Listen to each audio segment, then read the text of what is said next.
है everyone, this is just रोस्टॉक from law prime judiciary धमाका। Health issues की वजह से मैं बाकी जो सीरीज चल रही थी सीआरपीसी सीपीसी को मैं कंटिन्यू नहीं कर पाया। मैं बाहर आया हूँ, तो मैं यहाँ आया था तो मैंने सुना कि छत्तीसगढ़ का एग्ज़ाम होने वाला है। तो वहाँ प्रीलिम से मेन है, जहाँ 15 सब्जेक्ट हैं। उसमें एक सब्जेक्ट है छत्तीसगढ़ रेंट कंट्रोल एक्ट 2011। आइए शुरू करते हैं, उसको आपको बताना कि क्या उसमें कैसे प्रीलिम क्वेश्चन बन सकते हैं। इसकी इन्फोर्समेंट डेट होगी 6 नवंबर 2012। 5 अक्टूबर 2012 को प्रेसिडेंट की एसेंट मिली थी, सहमति मिली थी, और 23 मई 2011 को गवर्नर की एसेंट मिली थी। ये जो विस्तार है उसका एक्सटेंट है कहाँ पे चलता है, तो म्यूनसिपल एरिया वो जो कि डिस्ट्रिक्ट हेडक्वार्टर हैं स्टेट में, और भी जो बाकी एरिया जहाँ पे एक्सटेंड नहीं करता है वहाँ पे स्टेट गवर्नमेंट नोटिफिकेशन द्वारा निकाल सकती है कि यहाँ पे भी अब अप्लाई होगा। और मान लीजिए जैसे जिस एरिया में नहीं अप्लाई हो रहा है वहाँ पे पुराना एक्ट अप्लाई होता है, छत्तीसगढ़ एकोमोडेशन कंट्रोल एक्ट 1961। ये सारे प्री के क्वेश्चन है जो मैं डायरेक्ट बोलता जाऊँगा, आप इसको नोट कर लीजिएगा। वीडियो जब आप देखिए तो स्लो करके देख लीजिएगा। और उसके बाद सेक्शन 2 में है आपका डेफिनीशंस।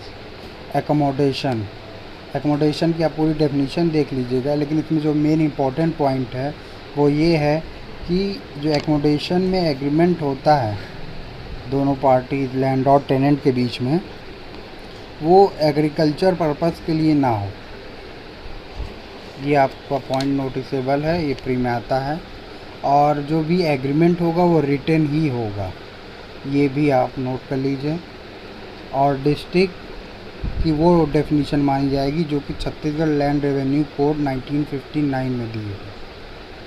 हैबिचुअल डिफ़ॉल्टर जो कि 12 महीने के अंदर 3 या 3 बार से ज़्यादा किराया नहीं दे पाता है, डिफ़ॉल्ट करता है, या फिर जो भी बकाया है वो 12 महीने के अंदर नहीं दे पाता है, तो इसके सेक्शंस भी आप सब सेक्शंस याद करते चलिएगा। लैंडलॉर्ड कोई भी ऐसा व्यक्ति जो कि एकोमोडेशन देने के लिए रेंट पाने का हकदार है, या खुद या किसी बिहाफ पे as a trustee, as a guardian, as a receiver. उसके बाद म्यूनसिपल एरिया वो माना जाएगा जो कि छत्तीसगढ़ म्यूनसिपल कॉरपोरेशन एक्ट 1956 में डिफ़ाइन किया गया है। और रेंट का मतलब कोई भी कंसिडरेशन जो कि पेएबल हो टेनेंट के द्वारा, जो कि टेनेंट के द्वारा दे हो लैंडलॉर्ड को, किसके लिए, वो जो भी एकोमोडेशन ले रहा है। रेंट कंट्रोल की मीनिंग क्या होगी, जो सेक्शन 7(1) में नियुक्त किए जाएंगे। रेंट कंट्रोल ट्रिब्यूनल क्या होगा, जो सेक्शन 6(1) में नियुक्त किए जाएंगे। सोशल न्यूसेंस वो है जैसे कोई एक पर्टिकुलर पर्पस के लिए किराए पे लिया जाता है, पर उसके अलावा कुछ और पर्पस के लिए वो इस्तेमाल करे। इसको हम समझेंगे कैसे कि कौन सा दूसरा पर्पस होगा, जिसमें दिया है शेड्यूल 4 है। इसमें शेड्यूल 4 के लिस्ट नंबर 10 में जो दिया है वहाँ से आप समझ सकते हैं कि सोशल न्यूसेंस क्या होगा। टेनेंट कोई भी पर्सन जो कि किराया दे के एकोमोडेशन ले रहा है वो इसके अंतर्गत आता है। और मान लीजिए उसके फैमिली मेम्बर्स उसके साथ रहें, सन, मदर, फादर, वाइफ, तो और उसके साथ परमानेंट वहीं उस घर में रहे हों एज ए टेनेंट। अगर उसकी डेथ हो जाती तो वही माने जाएंगे टेनेंट। या फिर कमर्शियल पर्पस के लिए अगर लिया है उसने रेंट पे, तब भी ये ऐसे ही फैमिली मेम्बर्स जो कि इसके साथ बिजनेस कर रहे हो थे। और सेक्शन 3 में एग्जेम्पशन है कि कोई भी गवर्नमेंट बिल्डिंग, कॉरपोरेशन की बिल्डिंग जो कि गवर्नमेंट के द्वारा या उसके कंट्रोल में है, तो वो एग्जेम्प्टेड है। और जैसे कोई भी बिल्डिंग या कैटेगरी ऑफ बिल्डिंग गवर्नमेंट के द्वारा एग्जेम्प्ट यानी छूट दे दी जाती है पब्लिक इंटरेस्ट में, तो वो भी एग्जेम्पशन में आती है सेक्शन 3 में। सेक्शन 4 बोलता है टेनेंसी एग्रीमेंट। ये बोलता है कि कोई भी व्यक्ति जो किराया पे दे रहा है अपना मकान या किराए पे ले रहा है, वो एग्रीमेंट केवल राइटिंग में ही होगा। और मान लीजिए कि ये एक्ट शुरू होने के पहले अगर टेनेंसी स्टार्ट हो गई थी, किराएदारी अगर पहले ही स्टार्ट हो गई थी, तो अगर एग्रीमेंट हुआ था तो रेंट कंट्रोलर सामने वो एग्रीमेंट ले जाके दे देंगे, उसको सौंप देंगे।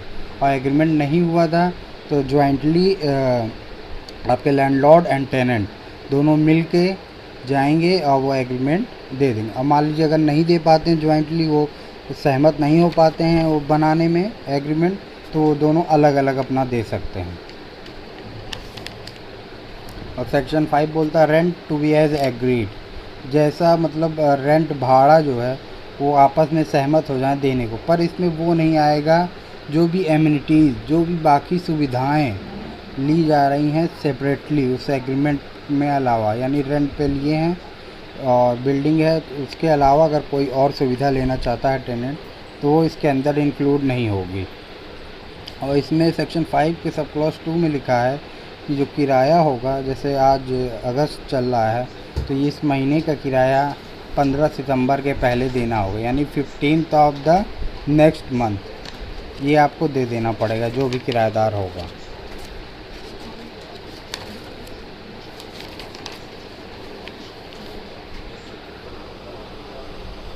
सेक्शन 6 में स्टेट गवर्नमेंट एक रेंट कंट्रोल ट्रिब्यूनल बनाएगी जो कि इस एक्ट के बनने के 30 दिन बाद बन जाना चाहिए। अब मतलब बन ही चुका होगा। तो इसमें जो है और जो ट्रिब्यूनल है वो इसकी मीनिंग आप कैसे समझेंगे, जो आर्टिकल 323B में दी है कॉन्स्टिट्यूशन में वही ये ट्रिब्यूनल माना जाएगा। और ये ट्रिब्यूनल कहलाएगा छत्तीसगढ़ रेंट कंट्रोल ट्रिब्यूनल। और इसके पास पावर होंगी कोई भी एडजुडिकेशन देने की या ट्रायल करने की, कोई भी डिस्प्यूट, कंप्लेंट या ऑफेंस जो रेंट से रिलेटेड है, या फिर रेंट का रेगुलेशन या कंट्रोल करना, ये इसके पास पावर होगी। इसमें टेनेंसी इशूज़ जैसे कि राइट, टाइटल और obligation of landlord and tenants भी इंक्लूडेड है। अब इसमें जैसे राइट, टाइटल, ऑब्लिगेशन वर्ड दिया हुआ है तो इसमें ये चीज़ें हैं, आपको शेड्यूल 4 शेड्यूल दिए हुए, उसी शेड्यूल में ये सारी चीज़ें मिल जाएंगी। और मान लीजिए कुछ जैसे कोई मैटर है ट्रांसफ़र ऑफ प्रॉपर्टी से या कोई डिस्प्यूट है टाइटल का, तो जो अदर लॉज हैं इससे रेलिवेंट, इससे संबंधित जो अदर विधियां हैं वो उससे रेगुलेट होंगे, ना कि इससे। इसमें केवल राइट, टाइटल और ऑब्लिगेशन जो दिए हुए हैं चारों शेड्यूल में, केवल उसी पे चर्चा होगी। इस अथॉरिटी जो इसमें इस एक्ट में दी है, मतलब वो अथॉरिटी केवल उन्हीं 4 शेड्यूल के बारे में केवल चर्चा या कोई एडजुडिकेशन दे सकेगी। और चेयरमैन कौन होगा रेंट कंट्रोल ट्रिब्यूनल का, कोई हाई कोर्ट जज जो कि रिटायर हो चुका हो, या फिर सर्विंग या रिटायर्ड डिस्ट्रिक्ट जज जो कि एक रैंक दी है उसके नीचे नहीं होना चाहिए। उस रैंक का नाम ये लोगों दिया है rank of super time scale. और स्टेट गवर्नमेंट एक रजिस्ट्रार भी अपॉइंट करेगी ट्रिब्यूनल का, जो कि सिविल जज क्लास 1 के रैंक के नीचे का नहीं होगा, या फिर deputy secretary to the government उसकी रैंक के नीचे का नहीं होगा। अब सेक्शन 7 में दिया है establishment of rent controller for every district, हर एक डिस्ट्रिक्ट के लिए एक या एक से ज़्यादा स्टेट गवर्नमेंट शैल अपॉइंट, एक या एक से ज़्यादा अपॉइंट करेगी रेंट कंट्रोलर जो कि डिप्टी कलेक्टर के रैंक के नीचे का नहीं होगा, और उसका ज्यूरिसडिक्शन वो होगा जो डिस्ट्रिक्ट कलेक्टर डिफाइन करेगा। और रेंट कंट्रोलर हमेशा सबऑर्डिनेट अधीनस्थ होगा रेंट कंट्रोल ट्रिब्यूनल के। अब सेक्शन 8 में दिया है power and function of rent control tribunal. Section 6 और 8 एक साथ पढ़ना है ताकि याद रहे हमें, सेक्शन 7 और सेक्शन 9 एक साथ। सेक्शन 8 में दिया है power and function of rent control tribunal. इसमें सिंपल सी चीज़ें दी हैं, पर इसमें जो नोटिसेबल पॉइंट है कई के लिए वो मैं बता दूँ कि कोई भी जैसे रेंट कंट्रोलर द्वारा कोई डिसीजन दिया और आदेश दिया गया, उससे जो भी एग्रीव्ड व्यक्ति है वो अपनी अपील कर सकता है। उसके लिए अपीलेट अथॉरिटी होगी आपकी रेंट कंट्रोल ट्रिब्यूनल। और इस एक्ट के आने के पहले जो एक्ट चलता था छत्तीसगढ़ लैंड एकोमोडेशन एक्ट, तो उसमें हाई कोर्ट को पावर हुआ करती थी। तो इसमें इस एक्ट में 2011 वाले में रेंट कंट्रोल ट्रिब्यूनल वही पावर एक्सरसाइज करेगा जो उस पुराने एक्ट में हाई कोर्ट किया करती थी। और इसके पास सेक्शन 8 क्लॉज 2, इसमें लिखा है कि रेंट कंट्रोल ट्रिब्यूनल को पावर है अपने कंटेम्प्ट के लिए पनिश करने की, जैसे कि मान लीजिए वो हाई कोर्ट हो, ये उसमें लिखा हुआ था, आप देख सकते हैं। और सेक्शन 9 में power and functions of rent controller दिया हुआ है। ये इसमें सीरीज चीज़ें कुछ खास नहीं है, लेकिन सेक्शन 9 क्लॉज 2 में इसमें दिया है कि जो भी प्रोसीडिंग रेंट कंट्रोलर के सामने जाएगी वो 6 महीने के अंदर कॉन्क्लूड डिस्पोज ऑफ कर दी जाएगी। और वो 6 महीने कब से? पहली बार जब रिस्पोंडेंट, भाई कोई एप्लीकेंट होगा, कोई प्रार्थी होगा, कोई जो व्यतीत व्यक्ति है वो एप्लीकेशन देगा, और जिसके खिलाफ उसने एप्लीकेशन दी है उसको वो जब पहली बार अपीयर होगा उस ट्रिब्यूनल के सामने उस नोटिस या सम्मन के जवाब में, तो वो उस दिन से 6 महीने के अंदर रेंट कंट्रोलर डिस्पोज ऑफ करेगा। या फिर मान लीजिए एक्स पार्टी हो जाता है, तब उस नोटिस सर्व होने के 6 महीने के अंतर्गत। अब सेक्शन 10 देखते हैं, procedure to be followed by rent controller and rent control tribunal. इसमें साधारण से सारे प्रोसीजर दिए हैं जो सीपीसी में हैं, पर ये बाउंड नहीं होंगे जो भी सीपीसी प्रोसीजर हैं फॉलो करने के।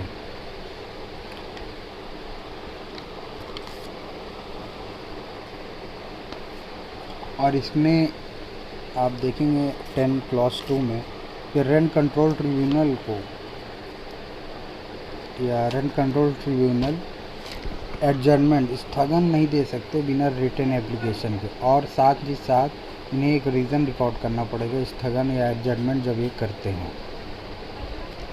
और मान लीजिए कोई भी प्रोसीडिंग रेंट कंट्रोलर या रेंट कंट्रोल ट्रिब्यूनल के सामने चल रही है, और अगर section 193 IPC, 228 IPC, 196 IPC, CrPC 195, तो इन सब प्रोसीडिंग आप पॉइंट 3 देखेंगे तो इसमें आपको समझ में आएगा कि जुडिशियल प्रोसीडिंग मानी जाएगी। Section 193, section 228, section 198 of IPC, उसके अंतर्गत ये सारी प्रोसीडिंग जो है जुडिशियल प्रोसीडिंग मानी जाएंगी, ये जो रेंट कंट्रोल ट्रिब्यूनल या रेंट कंट्रोलर करेंगे। और अगर सेक्शन 195 के अकॉर्डिंग सीआरपीसी के देखा जाए तो रेंट कंट्रोलर जो है वो सिविल कोर्ट माना जाएगा। एग्जीक्यूशन ऑफ ऑर्डर, तो इसमें वही नॉर्मल सी चीज़ें हैं, पर इसमें सीपीसी में और इसमें एक डिफरेंस ये है कि अटैचमेंट जो किया जाता है एग्जीक्यूट करने के लिए कोई भी आदेश, इसमें थोड़ा डिफरेंस ये है कि इसमें बैंक अकाउंट की भी वो अटैचमेंट हो सकता है इस एक्ट में, और attachment of salary allowance of government servant ये भी हो सकता है। ये सीपीसी में प्रोहिबिटेड है, प्रतिबंधित है। और इसमें आप देखेंगे कि सेक्शन 11 क्लॉज 3 में दिया हुआ है कि अगर जैसे कोई आदेश दे दिया जाता है टेनेंट को कि वो खाली कर दे, वैकेट कर दे प्रीमाइसेस, जो भी मतलब जहाँ वो रह रहा है, एकोमोडेशन जो उसने ली थी उसको खाली करना है, उसको आदेश दिया जाता नहीं करता है, तो जब से वो ऑर्डर दिया गया है और जब तक नहीं खाली करता है तो मीन प्रॉफिट देना पड़ेगा। ये सेक्शन 212 सीपीसी में डिफ़ाइन है, आप उसको वहाँ देख सकते हैं। तो उसको मीन प्रॉफिट देना पड़ेगा।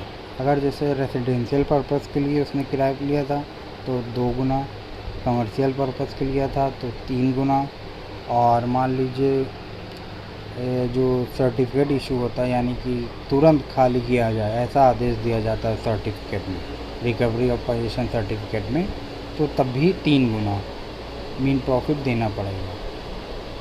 और ये मीन प्रॉफिट मतलब ये जो रेंट है ये 2 गुना या 3 गुना मैं बोल रहा हूँ, ये रेंट का है। जैसे 10,000 रेंट है तो 20,000 देना पड़ेगा रेसिडेंशियल पर्पज़ के लिए, कमर्शियल के लिए था तो 30,000 देना पड़ेगा हर महीने का, जब तक वो वैकेट या खाली नहीं करता है। और मान लीजिए तुरंत आदेश दे दिए ये आप समझ गए होंगे।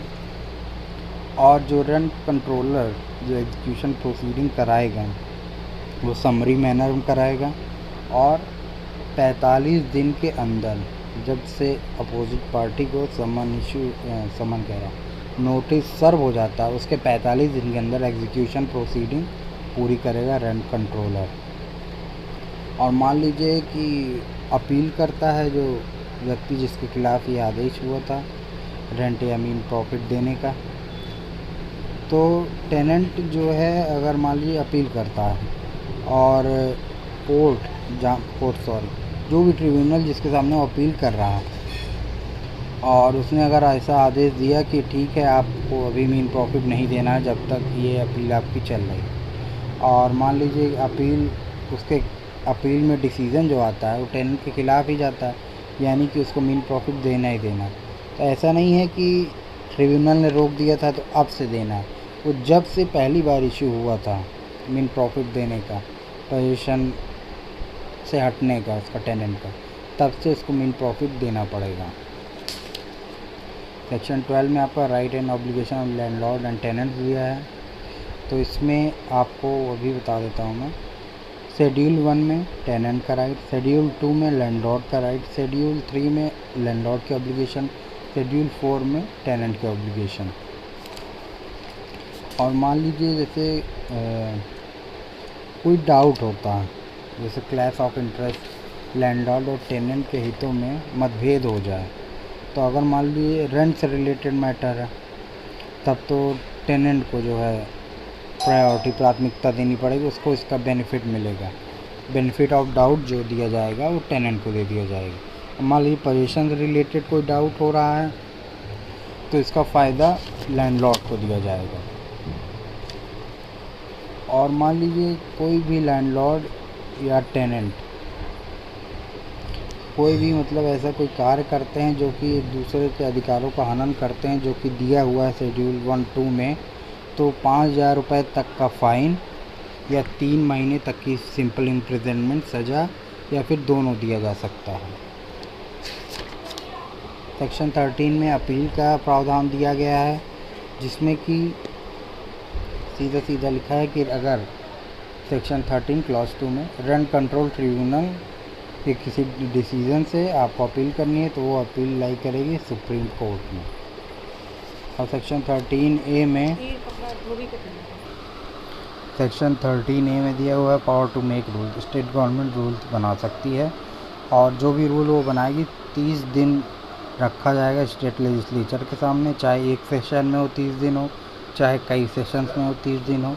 और मान लीजिए अगर कोई मॉडिफिकेशन करके स्टेट लेजिस्लेचर उसको पारित करती है तब वो उस तरह से लागू होगा, और मान लीजिए कैंसिल कर देती है कि नहीं ये हमें नहीं सही लगा रूल जो आपने बनाया है, तो वो वो रूल नहीं चलेगा, वो रूल हटा दिया जाएगा, उसका कोई अस्तित्व नहीं रह जाएगा। और सेक्शन 14 में रिपील एंड सेविंग्स दिया है कि जो प्रीवियस ऑपरेशन हो चुके हैं, प्रीवियस जो रिपील्ड एक्ट है यानी छत्तीसगढ़ लैंड अकोमोडेशन एक्ट, तो वो उसमें जो भी ऑपरेशन या जो भी आदेश वगैरह दिए गए थे वो उसी तरह से प्रवर्तनीय रहेंगे। यानी कि एक क्वेश्चन जैसे प्री में ये बन जाता है कि ये जो 2011 का एक्ट है ये प्रॉस्पेक्टिव है या रेट्रोस्पेक्टिव है। प्रॉस्पेक्टिव मतलब भविष्यलक्षी, रेट्रोस्पेक्टिव मतलब भूतलक्षी।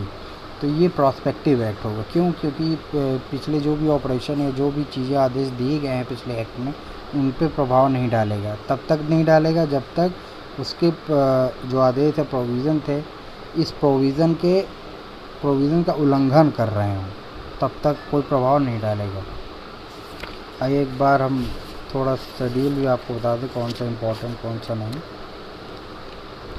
इसमें शेड्यूल 1 में आप देखेंगे जिसमें टेनेंट का राइट दिया है, तो सीरियल नंबर 4 जो दिया है उसमें मान लीजिए टेनेंट की डेथ हो जाती है या फिर मेंटल इनकैपेसिटेशन यानी वो मानसिक रूप से किसी तरह सक्षम हो जाता है, तो उसकी विडो या वाइफ ऑटोमेटिकली मानी जाएंगी कि वो टेनेंट है, लेकिन वो सप्लीमेंट एग्रीमेंट दें कि जो भी राइट या ऑब्लिगेशन था वो अपने ऊपर ले रहे हैं, यानी वो उसकी जिम्मेदारी ले रहे हैं।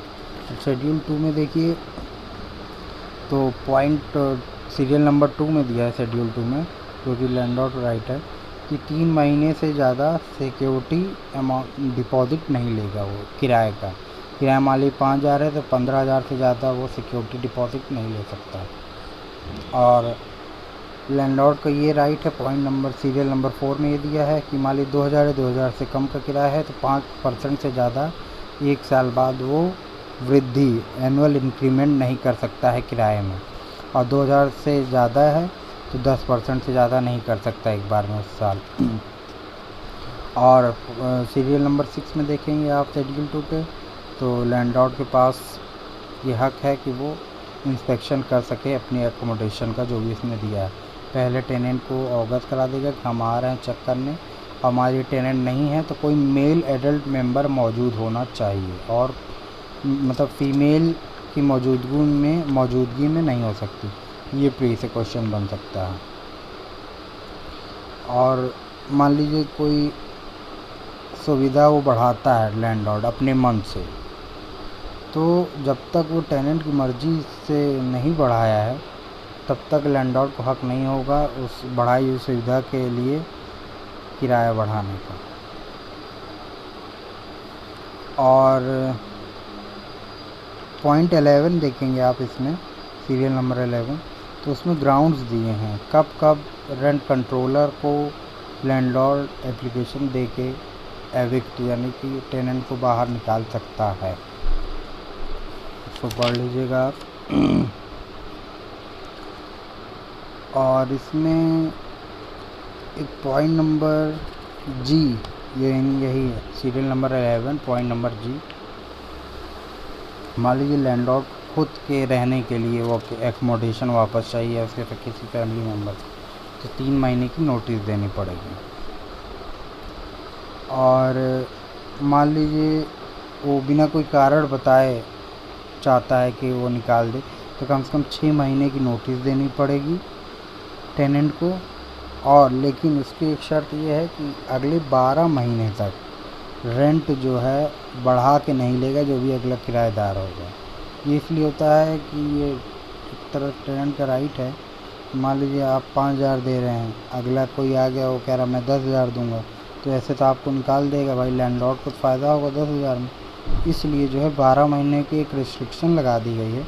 मान लीजिए आपको निकाल दिया अभी 5,000 किराए में, तो अगले 12 महीने तक जो अगला किराएदार होगा वो उससे 5,000 रुपये ले पाएगा लैंडलॉर्ड। और पॉइंट एच देखी गई इसमें सीरियल नंबर 11 में, इसका प्रोविज़ो जो है कि कुछ स्पेशल कैटेगरीज हैं जिसमें लैंडलॉर्ड या उसका स्पाउस यानी कि उसके पति है पत्नी, पत्नी है पति, खुद के इस्तेमाल के अगर वापस चाहते हैं अकोमोडेशन जो किराए पे दिए हैं, तो 1 महीने की नोटिस देंगे। यदि वो गवर्नमेंट सर्वेंट्स हैं, या फिर वो औरत विडो है, या फिर आर्म फोर्सेस में है, या फिर फिजिकल या मेंटल हैंडीकैप हैं, या फिर सीनियर सिटीजन है 65 वर्ष के ऊपर। और हम शेड्यूल 3 और शेड्यूल 4 एक बार आपको इम्पोर्टेंट पॉइंट बता दें। शेड्यूल 3 में आप सीरियल नंबर 11 देखेंगे, तो उसमें आप देखेंगे कि जो भी अपडेट या जिसे कहते हैं कि जो भी सुधार एकोमोडेशन में लाया जाना है वार्षिक तौर पे, तो उसका जो है मान लीजिए अगर किराएदार खुद करता है तो 1 महीने का रेंट 1 महीने के रेंट तक के बराबर का कर सकता है बस। लैंडलॉर्ड उससे 1 महीने के बराबर जितना भी रेंट हो उतना तक ही वो बोल सकता है उसको कि आप ये सही करा दीजिए। और सीरियल नंबर 12 दिया है, कभी भी डराना या धमकाना नहीं चाहिए कि हम एक्स्ट्रा जुडिशल यानी कि सीधे सीधे बोला है गुंडागिरी या कुछ ऐसा करके आपको एविक्शन के लिए मजबूर नहीं करना है टेनेंट को। अब आप देखिए शेड्यूल 4 में ये जो मैंने आपको बताया था सीरियल नंबर 10 सोशल न्यूसेंस का मतलब है कि ड्रिंक करके शराब पी के झगड़ा करना, वाइफ को पीटना, या फिर प्रोस्टिट्यूशन के लिए, या फिर हैबिचुअली लेट नाइट आदतन मतलब रात में आना और शोरगुल करना। ये सारी सोशल न्यूसेंस यही है, जो भी न्यूसेंस की डेफिनेशन में आता है उसी तरह दिया है कि आपके लिए। Thank you, I hope you like it and this will help in your exam. Okay. Subscribe now and press the bell icon. Never miss an update.